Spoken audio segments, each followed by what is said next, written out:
Hi everyone, we're here at Camperdown Wildlife Centre and we're joined today by Bradley, who is the Conservation Network Manager here at Camperdown.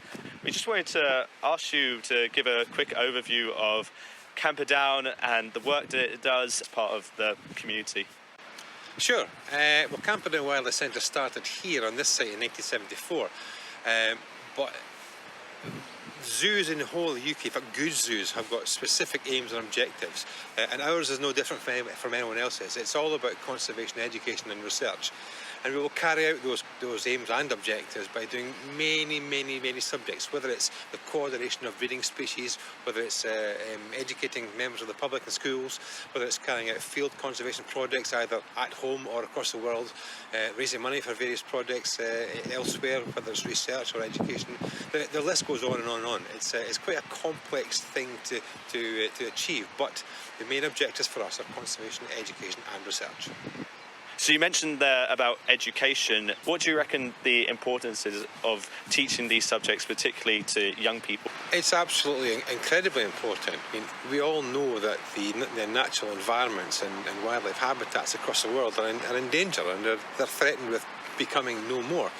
So what we have to do within the Wildlife Centre is we have to offer opportunities to learn and appreciate the values of these animals and their habitats across the world. And hopefully by the end of all of our formal and informal sessions, that our pupils and students and receivers will go away having a better knowledge of the wildlife and habitats around the world, and they will perhaps change their own habits. And these habit changes are going to be absolutely imperative to ensuring that the survival of these habitats carries on. That's great. And you talked about there sort of the future of these habitats. How have you sort of seen zoos as a whole kind of change as you've gone through your time here at Camperdown? Well, for as much as the world and habitats and the sort of population dynamics of various species have changed, I mean, so have zoos, and we've listened, we've seen, we've observed, we're within that scientific community, we know exactly what's going on, and we've risen to that challenge.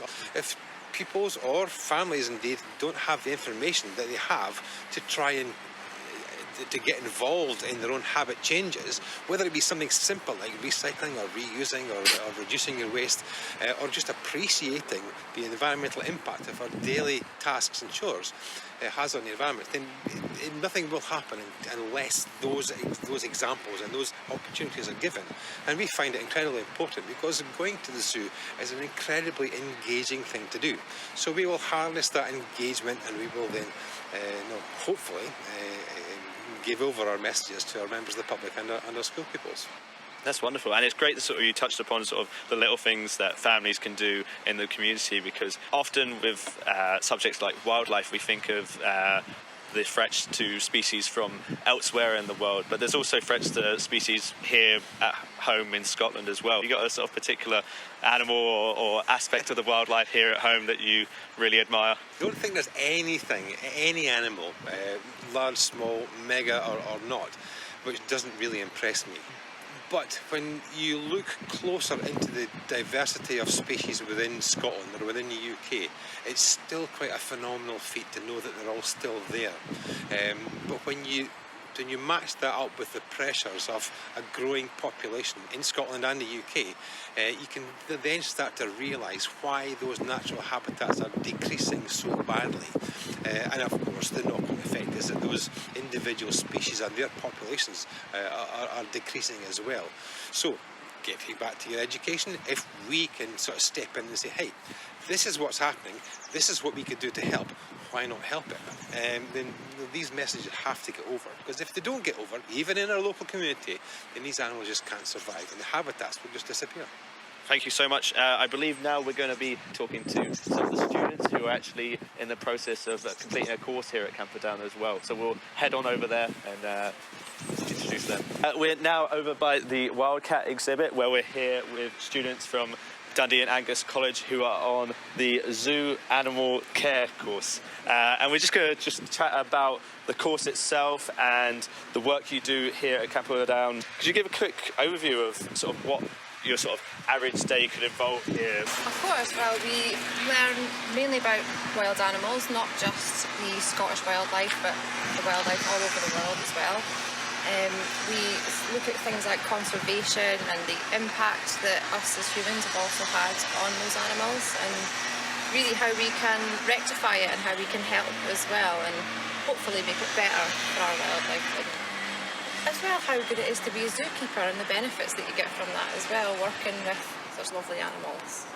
That's brilliant. And what made you guys want to get involved in this course? What sort of led you to pick it as something to study? Well, I always thought that being a zookeeper you had to go on a full 4-year university course, and this seemed like a less intimidating stepping stone for you to take.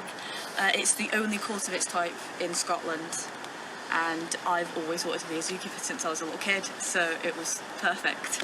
Okay. Yeah, it was a perfect start and stepping stone. I've never had any qualifications or working with animals. I've got a childcare background and I thought merging the two would be brilliant. So it's a good stepping stone to build up your career with working with animals. And if anyone's interested in getting involved in the course, what advice would you give to someone? I'd say visit as many zoos as possible, speak to the zookeepers, and even see if you can get volunteering placements.